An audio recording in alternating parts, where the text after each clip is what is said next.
que tuvimos hace 8 días, que nos está hablando sobre nuestras responsabilidades en la iglesia. Seguramente nos hizo pensar mucho, ¿no? Porque veo todos sentados allá atrás. Yo creo que los que están en Zoom han de ver aquí adelante vacío y han de decir, no hay nadie. No, si hay alguien, hermanos, ¿eh? Sí hay, pero no se ven. Lo que pasa es que aquí están los hermanos, así que quien lleve gusto, puesto que muchos lugares se desocupan por los niños y los jóvenes, les invitamos a que puedan pasar más adelante. Mis hermanos, vamos a hacer una lectura coral y vamos a leerla puestos de pie. Vamos a estar un ratito sentados, así que vamos a cambiar un poco de posición para que descansemos. Les voy a pedir que abran sus Biblias, por favor, en el libro de los Hechos de los Apóstoles. Libro de Hechos de los Apóstoles. Y cuando lleguen al libro de Hechos de los Apóstoles, voy a pedir, por favor, también invitando a aquellos hermanos que nos están siguiendo a través de la plataforma de Zoom, que busquen este pasaje en la Escritura y busquen Hechos capítulo 2. Hechos capítulo 2. Y les voy a pedir por favor que conforme lo encuentren puedan ponerse en pie para poder leer los versículos 44, 45, 46 y 47. Hechos capítulo 2, versos 44 al 47. Hermanos, leamos juntos la palabra del Señor, que dice de la siguiente manera, todos juntos. Todos los que habían creído estaban juntos y tenían en común todas las cosas, y vendían sus propiedades y sus bienes, y los repartían a todos según la necesidad de cada uno. Y perseverando unánimes cada día en el templo y partiendo el pan en las casas, comían juntos con alegría y sencillez de corazón, alabando a Dios y teniendo favor con todo el pueblo. Y el Señor añadía cada día a la iglesia los que habían de ser salvos. Pueden tomar asiento, hermanos. El hermano Félix hace unos minutos compartió con nosotros muchos avisos. Yo no me voy a quedar atrás, yo también quiero dar el mío. Mis hermanos, si llevan gusto, el Ministerio Fe Mueve Montañas cada mes tiene una actividad virtual donde a través de la plataforma de Zoom también tenemos algún estudio y diversas actividades con distintos hermanos a quienes invitamos para enriquecer cualquier conocimiento que podamos tener de la palabra del Señor. Así que están invitados el próximo primer domingo de diciembre, que es 4 de diciembre, 7 de la noche, hora del este de los Estados Unidos, nuestra hora, 7 de la noche. El tema que vamos a tratar se va a llamar la falta de oración es pecado. La falta de oración es pecado. Lo va a estar compartiendo el hermano Adam Nathanson del Ministerio El Seminario de Oración. Les va a gustar mucho. Ojalá y gusten conectarse. No se les olvide, el 4 de diciembre, 7 de la noche, añadido ya a todas las demás actividades que tenemos que hacer.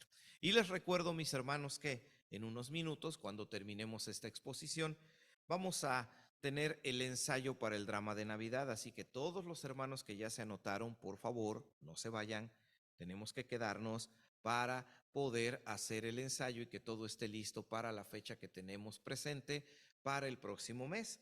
Son apenas pasadas las 11 de la mañana, las 11:02. Yo me voy a comprometer con ustedes a terminar en punto de 11:45 para así poder dejar unos minutos de calma y de tranquilidad, porque yo sé que todos venimos oliendo café y pan. Está bien, no hay problema. Miren, damos unos minutos para que entonces ya después vengamos al ensayo. Y créanme, hermanos, como este ensayo lo diseñamos para que fuera solo con mímica, solamente nuestros ensayos son de 40 minutos. Hace una semana yo les dije, hermanos, 40 minutos y fueron 40 minutos exactos. Bueno, van a ser 40 minutos, nada más de ensayo, así que les invitamos a que se queden y a los hermanos que están por Zoom que estén pendientes del día en que tendremos el drama para no solo estar conectados, sino también para invitar a otras personas. Entremos ahora en materia, mis hermanos. Ya saben, en redes sociales, dense una vuelta, sigan a su servidor. Estamos viendo ese tema, mis responsabilidades en la iglesia. A través de los temas que estamos viendo el día miércoles, el día viernes y el día domingo, estamos tratando de crear una sola visión general. Y esta visión general está orientada a que hagamos a nuestra iglesia mejor. porque esa es responsabilidad de todos. Los días miércoles estamos aprendiendo qué cosas yo puedo hacer, un miembro de esta iglesia, qué acciones puedo hacer para convertir a mi iglesia en una familia espiritual y eso genere un entorno que permita que el Señor añada cada día a este lugar a los que tienen que conocerle aquí y crecer aquí. Los días viernes estamos entendiendo que uno de los respaldos más poderosos que la iglesia tiene para poder hacer la obra de Dios en la tierra es la oración. Y los días domingos, como hoy, estamos tratando de analizar cuáles son las responsabilidades que tengo, puesto que todos, al ser miembro de una iglesia, desde el momento en que nosotros aceptamos a Cristo, adquirimos para con el Señor responsabilidades. Si cuando a usted le hablaron del Evangelio, le dijeron que todo se trataba de aceptar a Cristo en el corazón como Señor y Salvador, y eso fue todo lo que le dijeron, le vendieron un evangelio a medias. Si a usted le dijeron, mira, tú nada más acepta a Cristo y todos tus problemas se van a resolver, le vendieron un evangelio falso. Y si a usted le dijeron, mira, tú solo acepta a Cristo y tú solo puedes seguir por la vida, tú tomando tus decisiones en tu casa tranquilo y a solas, tú puedes aprender de Dios y crecer solito en el conocimiento del Señor, les vendieron un evangelio deficiente. La iglesia de Cristo está constituida por todos aquellos que hemos aceptado al Señor. Formamos parte de lo que nosotros llamamos una iglesia. Hace 8 días aprendimos que Dios, para que todos entendamos lo que la iglesia es, dejó varias figuras o ilustraciones para que al estudiarlas entendamos Dios cómo mira a la iglesia, para que nosotros la miremos igual. Y hace 8 días aprendimos que una de esas ilustraciones que Dios usa es decirnos que la iglesia es ¿se acuerdan? Un cuerpo, donde el apóstol Pablo claramente nos dijo que siendo la iglesia el cuerpo espiritual de Cristo, solo tiene una única cabeza, que es Cristo.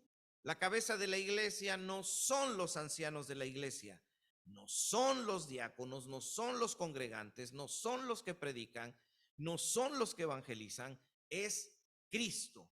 Cristo es la única cabeza de la iglesia. Todos nosotros dependemos de Cristo, somos parte de un cuerpo espiritual. Ahora, este cuerpo espiritual, la iglesia, como cualquier cuerpo físico o biológico, como tu cuerpo, bien, la iglesia está constituida por órganos que están unidos por coyunturas y todos trabajan juntos para conseguir un propósito. Por eso Dios utiliza la figura del cuerpo para que entendamos que cada uno de nosotros es como una célula dentro del cuerpo de Cristo que tiene que estar trabajando para ayudar a las demás. Si no hacemos cada uno la función a la que Dios nos ha llamado, debilitamos el cuerpo de Cristo. Las iglesias cristianas, no importa el lugar, el país, el sitio donde se encuentren, ni el entorno, ni la denominación a la que pertenezcan, las iglesias cristianas donde no estamos haciendo nuestra parte son iglesias débiles.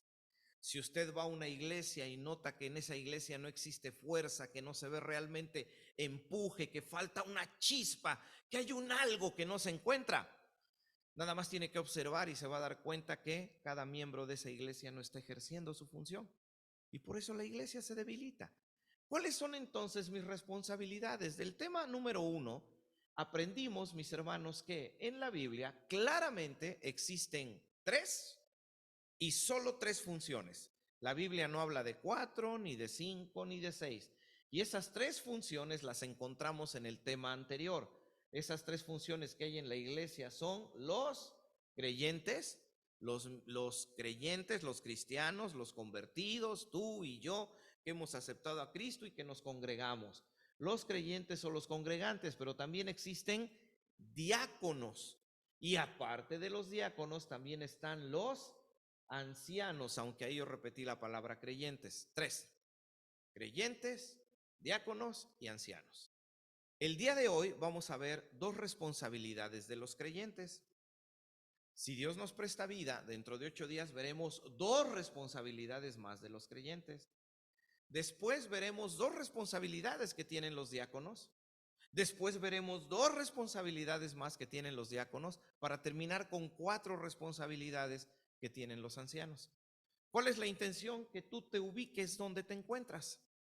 De momento yo les diría que absolutamente todos sin excepción, caemos en esta categoría, porque todos somos congregantes de nuestra iglesia. Y aunque existen algunos que ejercen la función del diaconado o diáconos, y también existen otros que ejercen la función de ser ancianos, todos somos congregantes. ¿Cuáles son nuestras responsabilidades? ¿Qué debemos hacer? ¿Cuál es nuestra parte en este todo que se llama construir nuestra iglesia? ¿Qué es lo que a mí me corresponde para lograr que mi iglesia realmente sea un lugar donde me esté transformando y a donde se transforme la vida de los demás? Bien, los que hemos sido llamados de parte de nuestro Dios a ser miembros en una iglesia, congregantes, tenemos 2 funciones. La primera de ellas la vamos a encontrar en un pasaje de la Biblia y se encuentra en la segunda carta del apóstol San Pablo a los Corintios. Y sí les voy a pedir por favor que busquen este pasaje, porque necesitamos encontrar 4 cosas que vemos a los congregantes de una iglesia haciendo y las tenemos que analizar sacándolas de la Biblia. Ahí sí necesito, mis hermanos, que tengan su escritura abierta y la tengan a la vista. Hermanos que están en Zoom, abran su Biblia en Segunda de Corintios.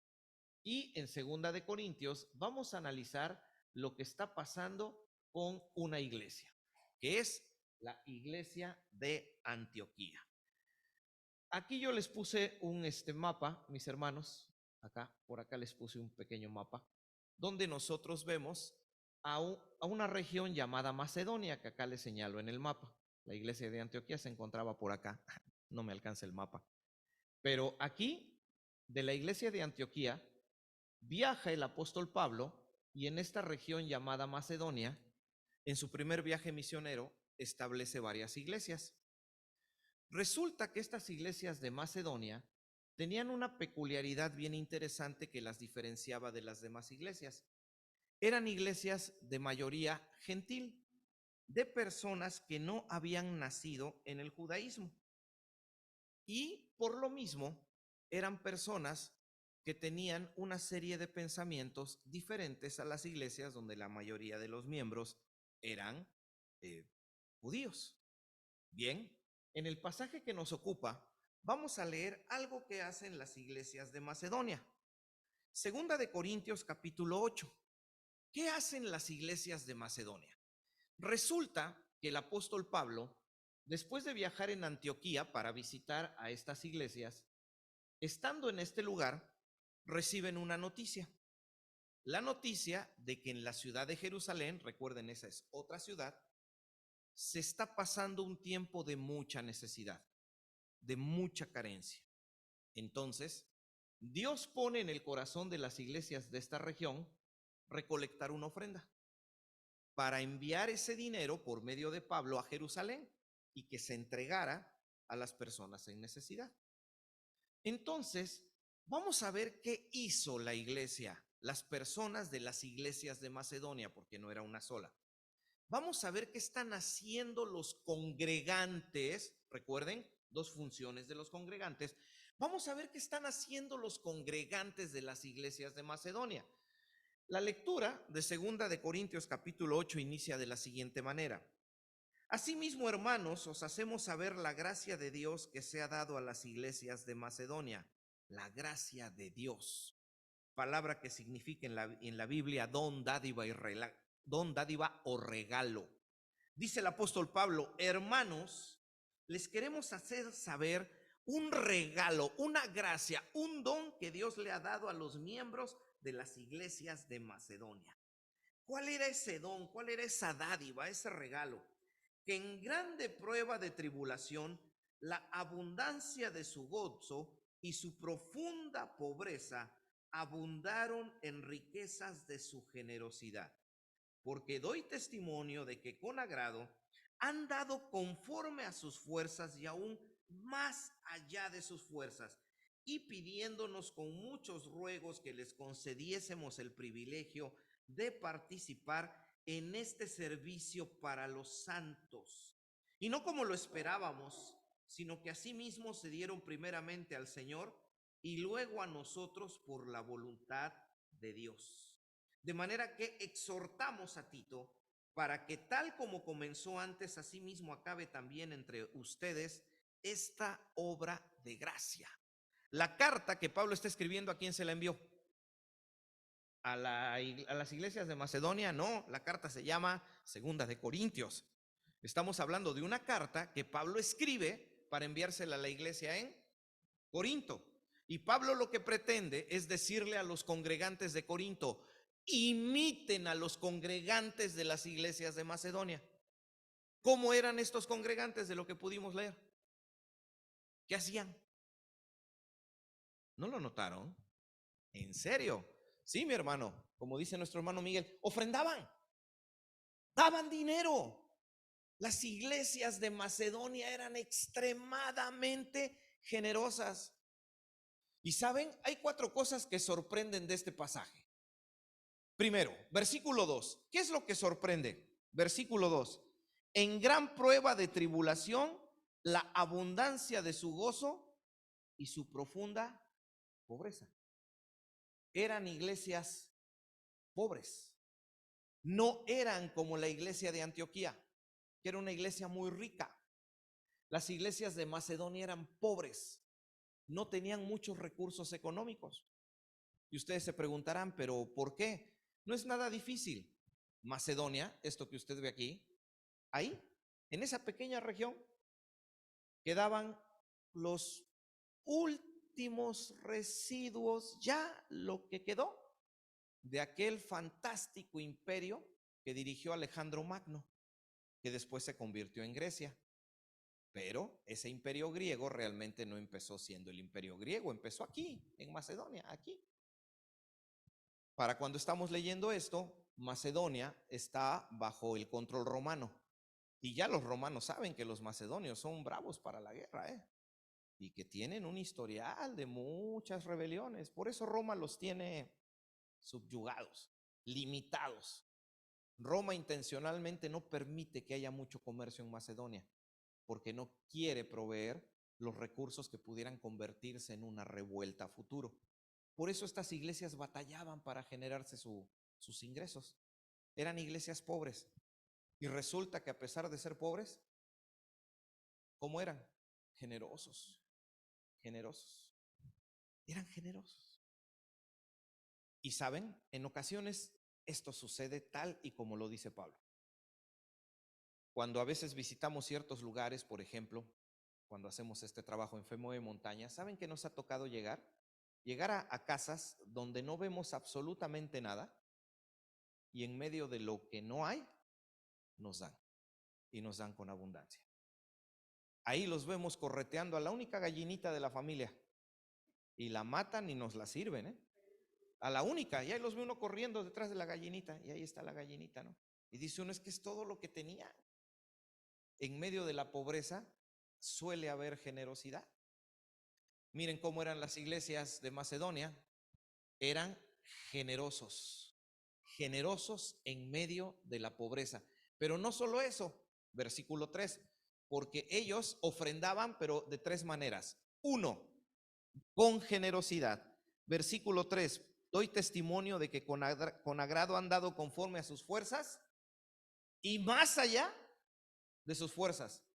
No se conformaban con dar poco, daban todo lo que podían. Todo lo que podían. Eran generosos, daban todo lo que podían. Versículo 4, tercera característica. ¿Cómo ofrendaban las iglesias en Macedonia? Pidiéndonos con muchos ruegos que les concediésemos el privilegio de participar en este servicio para los santos. Las iglesias en Macedonia entendían que el ofrendar era un servicio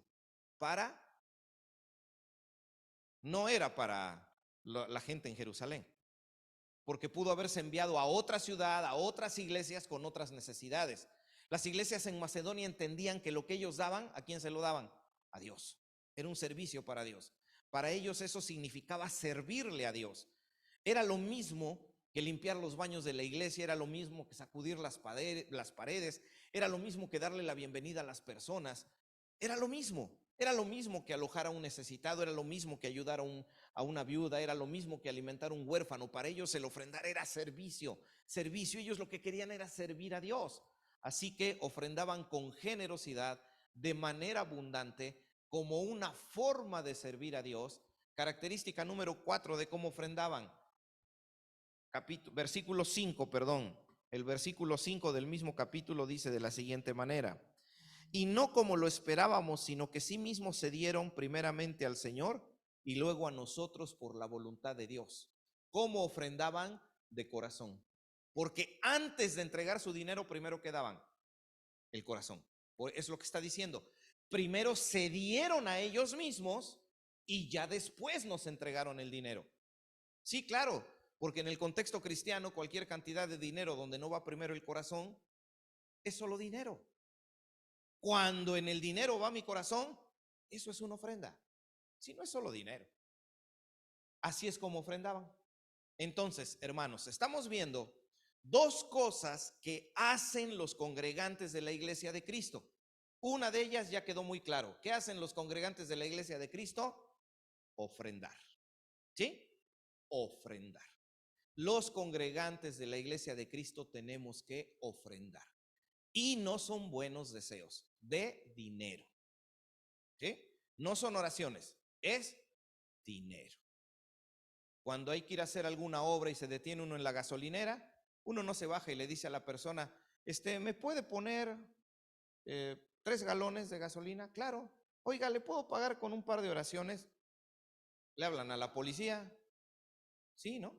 Usted no puede ir adentro a donde tienen que abrirle la bomba para poder usted poner la gasolina. Oiga, disculpe, joven, ¿le puedo pagar con un poco de fe? No, sí, se necesita, ¿no?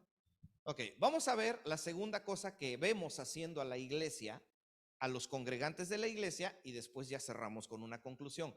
¿Cuál es la segunda cosa que los vemos? Ahora, de la región de Macedonia, nos regresamos a Jerusalén. Ahí, a esa iglesia, a donde fue enviada esa ofrenda de 2 de Corintios capítulo 8 para los necesitados. Ahora vamos a ver a la iglesia en Jerusalén. Vamos a ver qué están haciendo. Y vamos a ver a la iglesia en un momento, diríamos, un tanto delicado.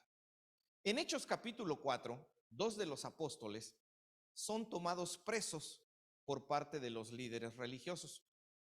Quieren prohibirles que hablen en el nombre de Jesús. Y para atemorizarles, los meten a la cárcel. Recuerden, no se confundan, no estamos hablando de una cárcel romana, estamos hablando de una cárcel que había en los sótanos del templo. Y ahí los mantienen en esa cárcel. No es Roma quien los apresa. Son los fariseos, los líderes, los ancianos de Israel. Toman a un par de apóstoles y los meten a la cárcel.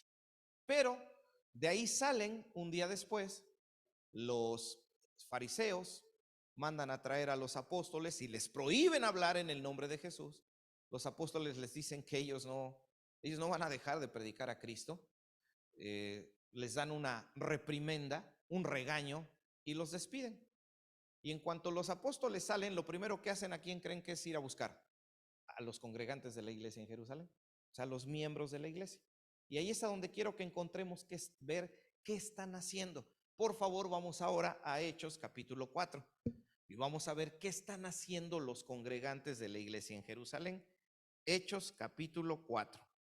Y después ya concluimos teniendo ambos aspectos. Hechos capítulo 4. Bien. Ahora, mis hermanos, les voy a pedir que en Hechos 4, ahorita nos movemos más adelante. Déjenme avanzar aquí con la presentación para no dejar aquí ningún pendiente. Después de que ellos están apresados, vamos a descubrir un deseo que hay en la iglesia. Hechos capítulo 4, versículo 29. Y ahora, Señor, mira sus amenazas y concede a tus siervos que con todo denuedo hablen tu palabra. A ver, ubiquemos las cosas. Ya salieron los apóstoles de la cárcel. Es como si ahorita, imagínense, supiéramos que hay 2 de nuestros hermanos en la cárcel y nos avisaran por un mensaje de WhatsApp, nos acaban de dejar libres y ya vamos, ya venimos aquí bien cerca, vamos a llegar y nosotros aquí estamos esperando. Imaginen que en este momento los dos hermanos llegan, se abren las puertas y vienen acá al frente y nos dicen: hermanos, nos dejaron libres. Eso es lo que está pasando. Ahora imagínense nosotros diciéndole: gloria a Dios, gracias Señor. Ese momento de regocijo espiritual, qué interesante. ¿Qué fue lo que provocó? Que se pusieran a orar, y toda la iglesia, junto con los apóstoles, ¿qué le pidieron al Señor? Que sigamos hablando de ti. Déjanos seguir hablando de ti. Ya nos dimos cuenta que por hablar de ti va a haber prisiones, pero ¿sabes qué? Déjanos seguir hablando de ti. Queremos seguir hablando con denuedo la palabra de Dios. Así como apresaste a ellos dos, que nos apresen a todos, pero que hablemos de ti. Qué bonito, ¿no? Y ¿saben? Dios les demostró que estaba dispuesto a apoyarlos. Porque, por cierto, hermanos, cuando Dios lleva a la iglesia hacia algún lado, Dios sabe cuánto hay que pagar por eso y está dispuesto a hacerlo, ¿eh? Y Dios se los concede, les concede lo que ellos piden. Observen lo que pasa unos versículos más adelante, en el versículo 31. Cuando hubieron orado, el lugar en que estaban congregados tembló, y todos fueron llenos del Espíritu Santo y hablaban con denuedo la palabra de Dios. Señor, que hablemos la palabra de Dios. 2 versículos después parece que Dios les dice: concedido. Ya están hablando, ya están hablando. Y para que lo pudieran hacer, ¿qué hace Dios? Pues permite que ellos sean llenos del Espíritu Santo. Por favor, aquí no estamos viendo un segundo Pentecostés, no se confunda. Pentecostés es irrepetible. Aquí lo que estamos viendo es otra cosa totalmente distinta, que es el punto a donde yo me quiero concentrar y que se los quiero de alguna manera resumir en la última parte, que es esta. ¿Qué hacen los congregantes de la iglesia? Ofrendan, pero también buscan la santidad. Porque al pedirle a Dios: déjanos hablar tu palabra, resulta que Dios permitió que ellos fueran llenos del Espíritu Santo. Mis hermanos, antes de dar algunas conclusiones para traerlas a nuestra vida práctica, es muy importante entender qué es la llenura espiritual. La Biblia claramente enseña en el Nuevo Testamento que el Espíritu Santo realiza 4 acciones con el creyente. Estas son cuestiones de lo que llamaríamos doctrina básica, que ojalá y todos lo tuviéramos bien grabado en la mente. Son 4 acciones las que el Espíritu Santo hace con el creyente. El Espíritu Santo, 1, mora en el creyente. El Espíritu Santo, 2, sella al creyente. El Espíritu Santo, 3, bautiza al creyente. Y el Espíritu Santo, 4, llena al creyente. Son las 4 acciones del Espíritu Santo en la Biblia. Ahora, de esas 4, recuerde, el Espíritu Santo mora en el creyente, sella al creyente, bautiza al creyente y llena al creyente. De esas 4 acciones, las primeras 3 son acciones de Dios. Tú no puedes hacer nada para que esas 3 primeras acciones se lleven a cabo. Dios es quien viene a morar en ti. Dios es quien te sella, te pone una marca espiritual indeleble, de tal forma que en el mundo espiritual, tanto el mundo espiritual bueno como el mundo espiritual malo saben a quién perteneces. Con ellos no tienen dudas, ellos saben exactamente quién es hijo de Dios por la presencia del Espíritu Santo que está en ti. El Espíritu Santo te bautiza. El bautizo del Espíritu Santo, según 1 de Corintios, es hacer que el cristiano sea integrado a la iglesia de Cristo, que pase a formar parte de la iglesia de Cristo. Eso lo hace Dios. Pero la llenura es así, no depende de Dios. Es así, depende de ti. Para que haya llenura espiritual, tienes que estar permitiendo que Dios gobierne todas las áreas de tu vida. Llenura espiritual es decirle a Dios: entra a todas las habitaciones, a todos los cuartos que hay en mi alma. Entra a todo, Señor, todo. Anhelos, sueños, motivaciones, ideas acerca de la vida, del matrimonio, de la sexualidad, de los hijos, de las finanzas. Todo, Señor. Y otra cosa importante: es decirle al Señor, entra a todas las habitaciones de mi vida, pero otro punto importante es botar el llavero por ahí y no regresar a recogerlo, para que solamente Él tenga acceso a esas áreas. Estas son las primeras dos cosas que vamos a aprender que los congregantes hacen. ¿Tú eres congregante de tu iglesia? ¿Tú lo eres? Yo lo soy. ¿Tú lo eres? Debes de serlo. Mis hermanos, hay que ofrendar y tenemos que buscar la santidad. Que nos quede algo bien claro. Si no hacemos estas dos cosas, más tarde o más temprano nuestra iglesia se va a debilitar, si no es que ya está debilitada. Más tarde o más temprano veremos cómo lentamente los congregantes de la iglesia empiezan a retirarse. Cada vez más veremos a nuestras iglesias convirtiéndose en lugares donde tenemos a personas llenas de la tercera edad y no logramos ver gente joven con quien podamos hacer la transición generacional para que la obra de Dios continúe. Si no hacemos la parte que nos toca, cada vez más veremos a los cristianos más cerca de la carne que del espíritu, más preocupados por pecar que por agradar a Dios. Si no hacemos nuestra parte, cada vez nuestra iglesia va a sumergirse más en la mediocridad espiritual. Hagamos nuestra parte. Dos cosas que tenemos que hacer. Ofrendar. Hermanos, ofrendemos. Ya nos quedó claro de lo que aprendimos de las iglesias de Macedonia, que la ofrenda es un servicio a Dios. Cuando usted ofrenda, está sirviendo a Dios. Las ofrendas de la iglesia de Cristo no tienen nombres ni tienen apellidos. Usted deposita su ofrenda y usted se la entrega al Señor. Lo que pase de ahí en adelante, las manos que lo cuenten y cómo se administre ya no es su responsabilidad de usted. Si las manos que lo administran y lo cuentan no hacen bien su trabajo, Dios entenderá con esas manos. A nosotros lo que nos corresponde es ofrendar. ¿Y de qué manera tenemos que ofrendar? Generosamente. Es muy clara la Biblia, ¿no? Cada uno dé como propuso en su corazón. No por tristeza, ni por necesidad. No lo haga por necesidad. Ay, Señor, te voy a dar 100 para que me devuelvas 1000. No, se va a empezar usted a volver medio carismático, ¿no? Y al rato va a creer que las ofrendas son semillas. No sé de dónde salió eso. En la Biblia no salió, ¿eh? Ven y pon tu semilla de $100. Ay, por favor, nada más le quieren robar su dinero. Las ofrendas no son semillas, las ofrendas son servicio a Dios. Yo voy a servir a Dios, con esto yo te quiero servir. Es una forma de servir, Señor. Porque sí, aquí podemos tener a una persona que diga, hermanos, vengo a platicarles que anduve predicando por 35 países y fui a las montañas a hablar con 38 etnias de la palabra de Dios y nosotros nos quedamos así. Pero esa persona, ¿con qué pagó los boletos de avión? ¿Y con qué pagó la gasolina? ¿Con qué pagó el burrito? Y la persona que iba agarrando el burrito para que llegara allá. ¿De dónde salieron las Biblias que regaló? De mis ofrendas. Mi servicio iba con él. Así que yo también estoy participando de su obra y lo que él hace no es mejor que lo que yo hago.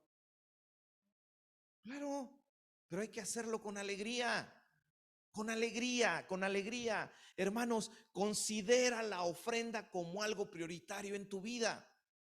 No cometas el grandísimo error de que tu ofrenda sea como una especie de rutina, como algo que te surge al momento. Estamos en el proceso de una de las colectas de ofrenda de nuestra iglesia, que usualmente suelen ser los días domingos, y estamos aquí, ya celebramos la cena del Señor, ya se pasaron los emblemas, ya conocemos el asunto, ¿no? El par de hermanos que se van a levantar para pasar con el alfolí.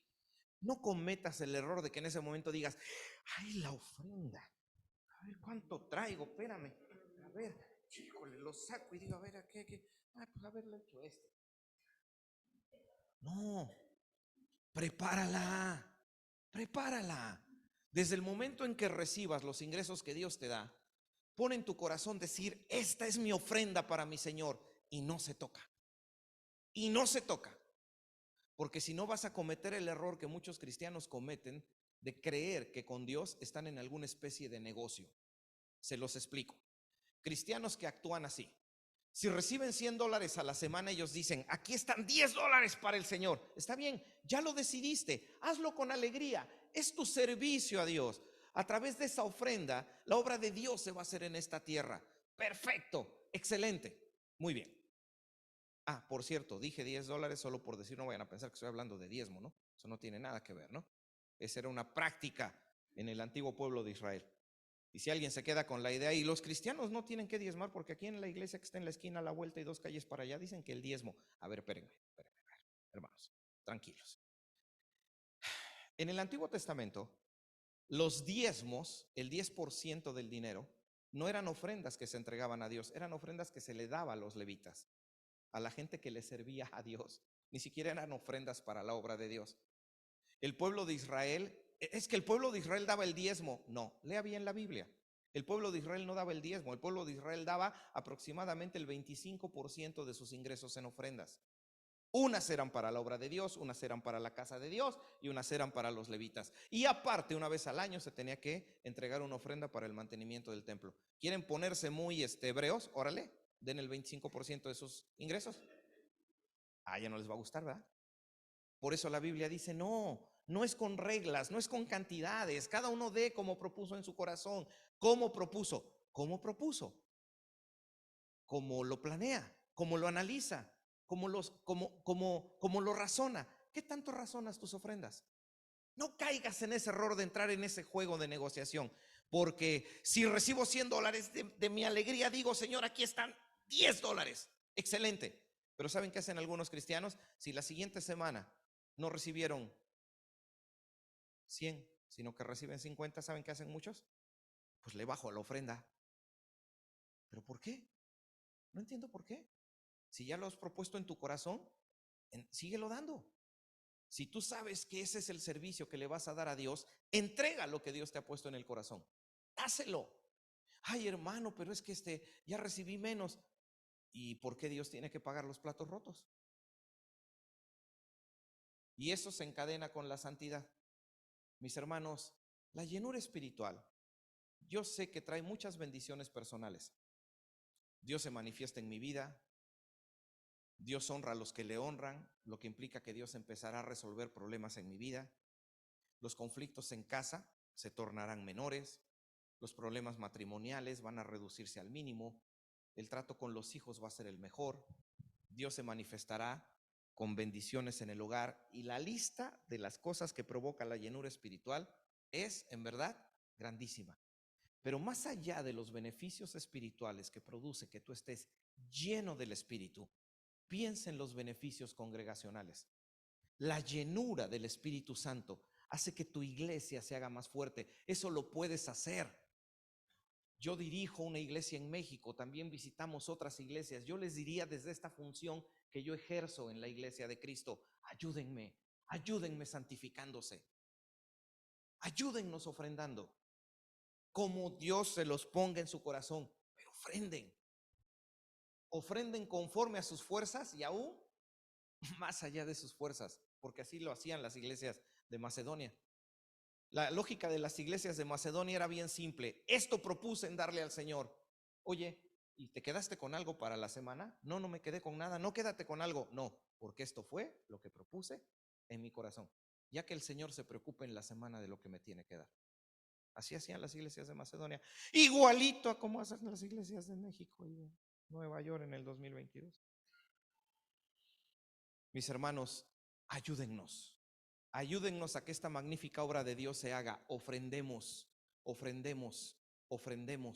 Es curioso, ¿no? Conforme los años pasan, los precios crecen, se llama inflación, y aquí está golpeando muy fuerte, a un 7% anual. Eso significa que para el próximo enero, que empiece el año, muchas esposas cristianas le van a decir a los esposos, mi amor, ya no alcanza, ya no alcanza. Con lo que yo pongo, ya no, mi amor. Échele otro Franklin ahí para que alcance para la semana. Échele otro Franklin. Sí, la inflación. Oigan, súbanle a la ofrenda también, ¿no? Sí, ¿no? También súbanle. Claro.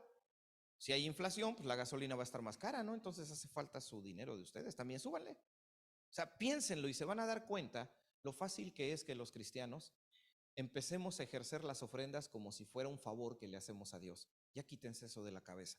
Las ofrendas son un servicio a Dios y hay que cumplirlo, porque además de las bendiciones que hay personales, agreguen las bendiciones que hay para nuestra iglesia. Al cumplir con mis responsabilidades como congregante, mi iglesia se hace más fuerte. Cerremos nuevamente con este asunto de la llenura. Mis hermanos, ya permitamos que Dios gobierne nuestras vidas. Ya dejemos de negociar con Dios nuestra santidad. Por favor, ya no se ve bien. Nos vemos mal. Nos vemos mal viniendo a la iglesia una semana y dejando de venir 2. Te ves mal. Ay, hermano, sonó bien fuerte. Pues por eso lo dije así, para que suene fuerte. Ahorita que llegué, saludé a mi hermano Daniel, le di un abrazo y le digo: mi hermano, te quiero ver aquí más seguido, me estás dando un mal testimonio. Pues sí, ¿no? Porque el ver a mi familia espiritual acá a mí me motiva a seguir viniendo. Ay, hermano, es que tanto trabajo del sábado que despierto con un dolor acá, mira, ay, es la ciática, hermano, y luego se va por acá todo así. Y por eso mejor prefiero el domingo descansando. Y si el domingo les dijéramos que acá van a venir a la iglesia y van a hacer $30 por cada hora, les aseguro que con todo y sueño, llegan, se meten al baño, se echan su agüita. Y aquí estarían. Y a la hora, por más agüita. Aguantarían sus 2 horas, ¿no? Para que al final caíte con los 60, ¿no? Bueno, mis hermanos, entonces lleguen temprano y échense su agüita y vengan. ¿Sí? Santidad. Dios tiene que gobernar todas las áreas de nuestra vida. Se tiene que notar, se tiene que ver, se tiene que observar que Dios está tocando todos los aspectos de mi corazón, en mi forma de actuar, en mi forma de conducirme. Mis hermanos, el ser llenos del Espíritu Santo, el dejar que la presencia de Dios se manifieste en mi vida, el hecho de que Dios esté gobernando todo lo que yo soy, eso hace que cumpla con mis responsabilidades y hace que mi iglesia sea más fuerte. Ese es el propósito de estos temas.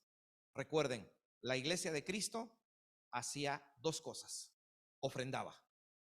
2, vivía en santidad. ¿Qué es lo que tú y yo tenemos que hacer para cumplir con estas 2 cosas? Ahí, en tu lugar, piensa, da vueltas en tu mente. ¿Qué tienes que hacer con respecto a tus ofrendas? Tienes que cambiar tus hábitos de ofrendar. Tienes que empezar. Sí, claro, ¿por qué no? Hazlo, ¿no? Oigan, y sería muy bueno, ¿no? Si finalmente el pago lo recibimos semanal, ¿no sería bueno mañana lunes por la noche orar? Imagínense qué hermoso, ¿no? Un cristiano en la noche orando: Señor, aquí está el cheque de mi trabajo, tú sabes que yo con esto te quiero dar la gloria, en tu presencia y en presencia de mi esposa y en presencia de mis hijos. De este dinero, Señor, disponemos en nuestro corazón entregarte el 10% de este dinero, el 2%, el 3%, el 4%. Tómalo, Señor, recíbelo y te lo vamos a dar con todo nuestro corazón, porque es para glorificarte. ¡Wow! ¡Qué impacto!, ¿no? Que los hijos vean que los billetes se toman y van a ese lugar especial donde está la ofrenda que es para el Señor. ¡Wow! ¡Qué emoción!, ¿no? Y así les enseñamos a ofrendar. ¿Sí? Y a lo mejor tal vez en la semana llega un ingreso extra y se ve cómo ya llegó más a ese lugar especial. Y a veces puede ser que las generaciones que vienen después de nosotros no nos entiendan bien, pero terminan aprendiéndolo.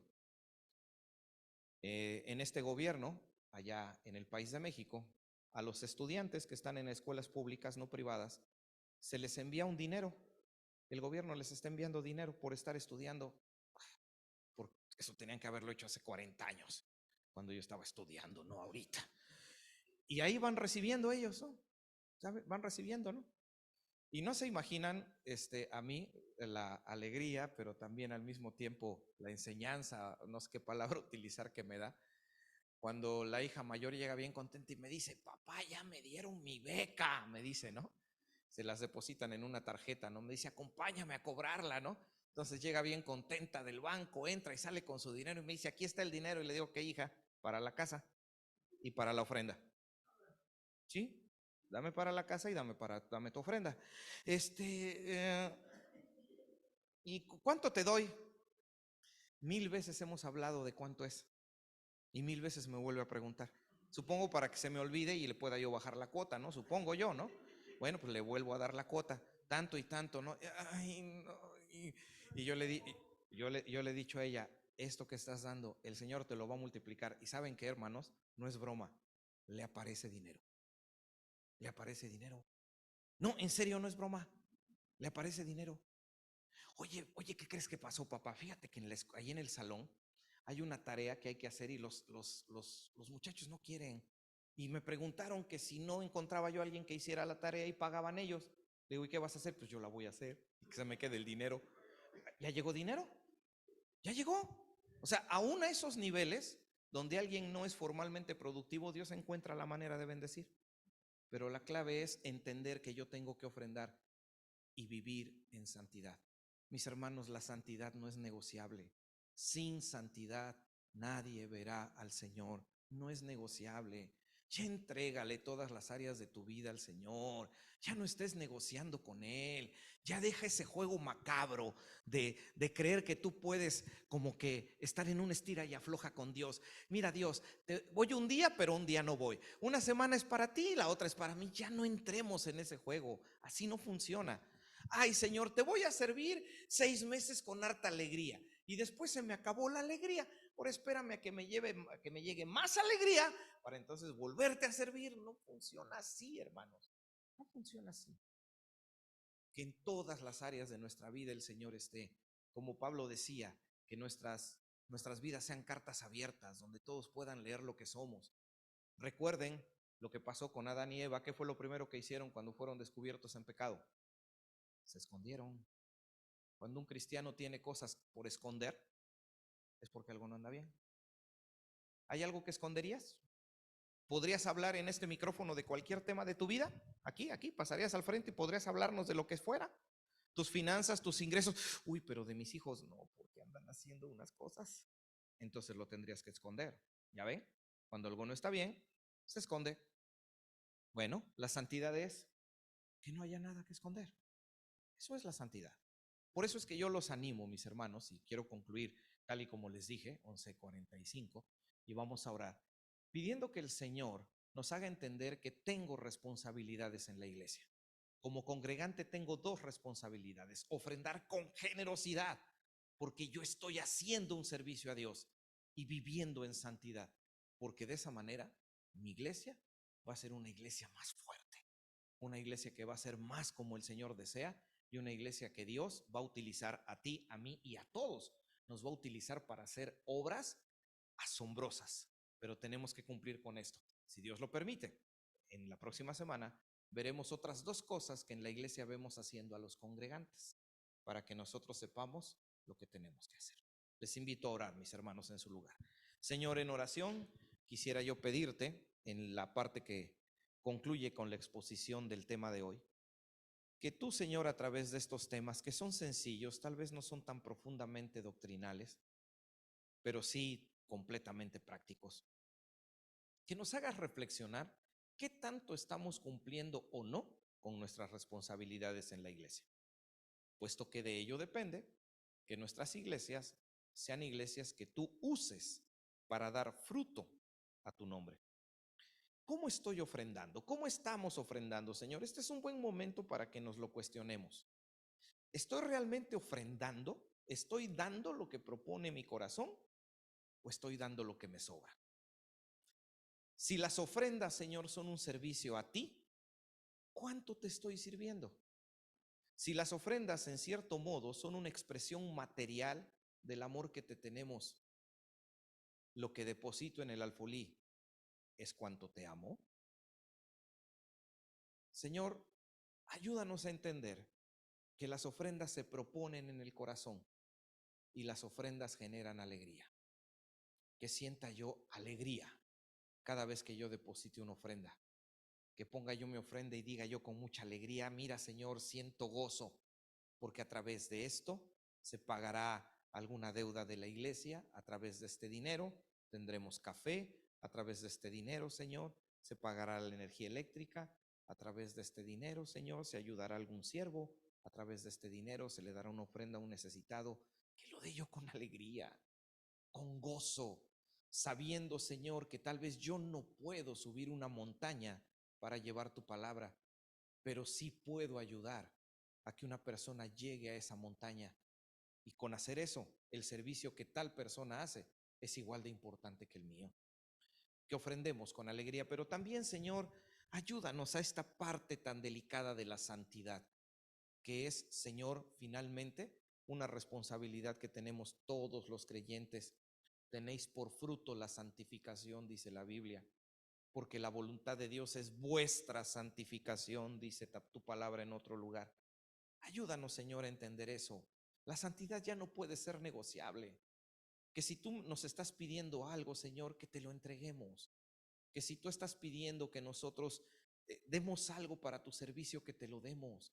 Que si tú nos estás pidiendo venir a la iglesia, que no faltemos. Que si hay algo que hacer en la iglesia, nos involucremos. No va a pasar nada si nos vamos 40 minutos, una hora después. ¿A qué regreso, Señor? ¿A la misma rutina? O me voy desesperado porque ya quiero ir al almacén a comprar. O sea que a ti te amamos menos de lo que amamos a nuestras posesiones. No somos capaces de darte unos minutos. Que reflexionemos, Señor, porque a veces la falta de santidad no tiene nada que ver con hacer pecados que consideremos grotescos, escandalosos o repugnantes. A veces la falta de santidad también está en las cosas pequeñas, en esas oraciones que no hacemos, en esa relación que no cultivamos contigo, en esa falsa espiritualidad, Señor, donde sonreímos, pero realmente tú no estás gobernando nuestra vida. Que lo vivamos. Esas son nuestras responsabilidades como congregantes y al aplicarlas haremos que nuestra iglesia sea una iglesia mejor. Que así lo logremos, Señor. Ponemos en tus manos esto y oramos, Señor, al concluir la exposición de tu palabra, pidiéndote también que en el tiempo de receso, los minutos que se tengan, se cultive pues la comunión entre nosotros y a los hermanos que nos quedamos para ensayar un poco del drama de Navidad nos dirijas en todo esto. Oramos por ello, pidiéndolo todo, Señor, con acción de gracias en el nombre de Jesucristo. Amén. Muchas gracias, mis hermanos. Terminamos la exposición y asumo que estamos despedidos.